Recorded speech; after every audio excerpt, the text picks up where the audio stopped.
Virtual reality, or VR for short, is a means of immersing yourself in a different world, either similar or different to our own.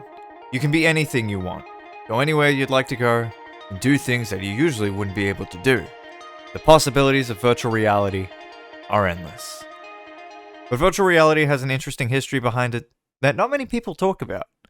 So today, we're going to be diving into the history of one of the most fascinating pieces of technology that in recent years has become increasingly more widespread. Today, we're diving into the weird history of virtual reality.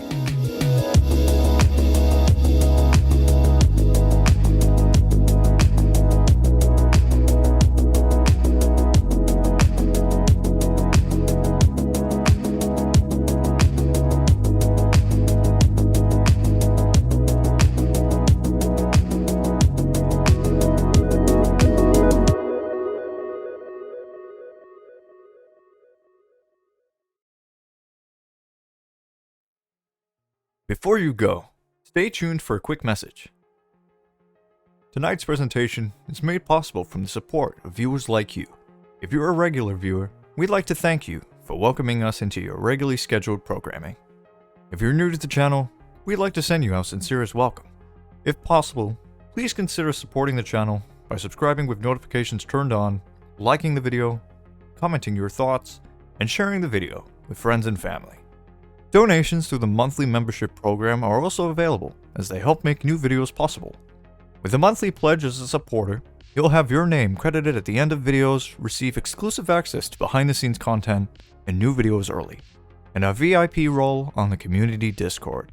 If you'd like to become a supporter and help make new videos possible, click the join button below and pledge your monthly support today.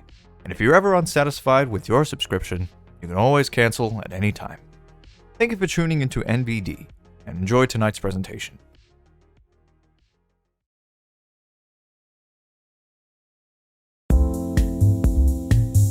Throughout the 20th century, many ideas and concepts were produced depicting how virtual reality could be achieved.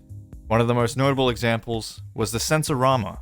Developed in 1962 by filmmaker and cinematographer Morton Heilig, the Sensorama was a large mechanical device in which the user would sit and rest their head inside a large enclosure as they viewed a large screen lodged inside the machine. Taking advantage of human senses, the machine had a variety of mechanical devices that simulated the sights, sounds, and smells of New York, as users would be immersed in a simulated motorbike ride across New York.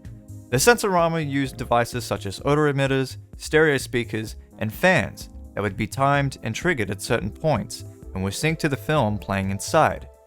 Unfortunately, not much came of this Sensorama, as the device faded into obscurity, with Morton Heilig fading from the public eye. But in 1968, a breakthrough occurred, when the first head-mounted display, or HMD, was developed by Ivan Sutherland, along with a group of Harvard University students. However, the device had its issues. For one thing, the device was too heavy. So heavy, in fact, that it had to be mounted to the ceiling, so that the headset could be worn comfortably on the user's face. And even then, the device could only display wireframe rooms and objects. Nonetheless, the device was still impressive for the time, for its use of computer graphics, which was in its infancy at the time, and for pioneering the many methods and technologies that would eventually be used to develop virtual reality as we know it today. The 1980s saw virtual reality start to gain popularity as Jan Lanier, an American computer scientist and visual artist, founded VPL Research in 1984, where he and his company would go on to develop 3 virtual reality products, including the iPhone, as in like what you're born with to see things, not referring to the iPhone as in Apple, and never mind. An early VR headset for use with computers, the Data Suit, a full body motion tracking suit, and the Data Glove, used to track hand and finger movement, with the technology behind the Data Glove going on to be licensed out by Mattel, who would then go on to work with Nintendo to create and release the Power Glove in 1989 for the Nintendo Entertainment System, or NES. However, the Power Glove would go on to fail despite selling nearly 1 million units due to the glove's imprecise and complicated controls.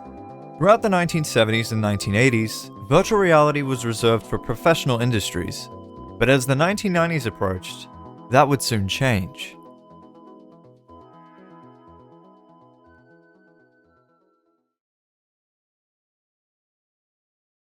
In 1991, Sega announced Sega VR, a VR headset for the Sega Genesis, or the Mega Drive as it would be called outside the US.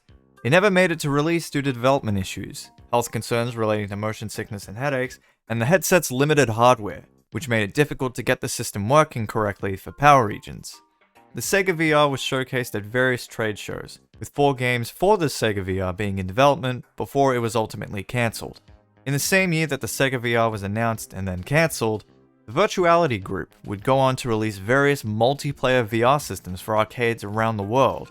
Predating the PlayStation 1 in terms of graphics, Virtuality would develop and release a total of 15 games for the wide range of Virtuality systems. Of course, it wasn't perfect, as games would run at a measly 20 frames per second, which meant it was hard to play the Virtuality games for long periods of time. And as expected, the Virtuality systems wouldn't come cheap, apparently costing upwards of $73,000 to buy one Virtuality unit. This proved to be an issue for arcades due to how expensive the tech was at the time. With the success Virtuality had with their first generation of systems, they would go on to release new updated models and versions for their systems. Unfortunately, Virtuality would soon fade from the public eye as people shifted their focus to the next generation of game consoles at the time, including the Sega Saturn, the PlayStation 1, and the Nintendo 64. Nintendo would release the Virtual Boy in the meantime in 1995 to hold off consumers from the impending release of the Nintendo 64, which was delayed at the time. It went on to be panned by critics and consumers due to the system's high price, its lack of portability, despite a prototype version of the system having a head strap, a red and black monochrome display, and the lackluster amount of games. At this point, VR had become an expensive novelty, and as the 2000s approached, VR would sit largely untapped, and it would remain that way for the next decade.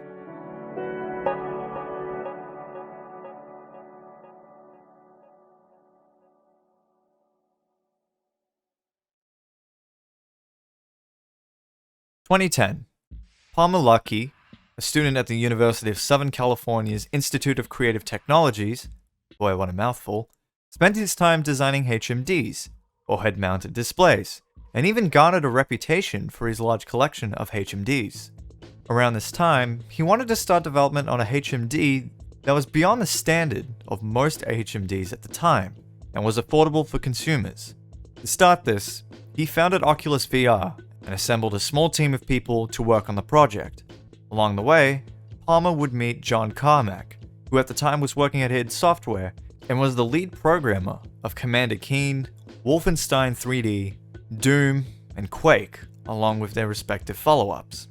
Coincidentally, Carmack was also researching HMDs at the time, and happened to stumble across Palmer's prototype through an online discussion forum that he and Palmer had been longtime users of.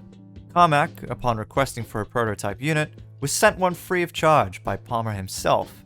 Impressed with the prototype, Carmack would go on to work with Oculus to refine the software necessary for VR to work, and shortly before E3 2012, id Software announced that Doom 3 BFG Edition, a remake of the original Doom 3, would be HMD compatible. The prototype HMD, later named the Oculus Rift, was showcased at E3 2012, with a Kickstarter being announced to fund and develop the system. Not long after, the Kickstarter campaign would launch, and would quickly surpass its $250,000 goal. The Kickstarter campaign would soon end with over $2,437,000 in funding secured for the Oculus Rift. All was well in the world of VR, until 2014, when it was announced that Oculus was going to be acquired by Facebook for a reported $2 billion. Let's just say the sentiment around the acquisition wasn't positive. Meanwhile, Sony announced Project Morpheus, a VR project for the PlayStation 4 that would eventually be released as PlayStation VR in 2016. In 2015, Google announced Google Cardboard, a mobile platform providing do-it-yourself kits for users to assemble VR headsets for phones made out of, well, cardboard, and creating a platform for developers to develop VR apps for iOS and Android. 2016 saw the release of Valve's own VR headset in collaboration with HTC, called the HTC Vive, along with the release of Oculus's first commercial version of the Oculus Rift. In 2019, Valve went out on their own, ditching HTC and announcing the Valve Index, a standalone high-end VR headset, which isn't available officially in Australia and can only be imported from the US for a price of... yeah, fuck that. Around the same time, Oculus announced 2 new VR headsets. The Oculus Rift S, which I happily own apart from Facebook forcing me to have a fucking Facebook account, and the Oculus Quest, a wireless VR headset meant for the average consumer who just wants to get into VR without having an expensive PC setup.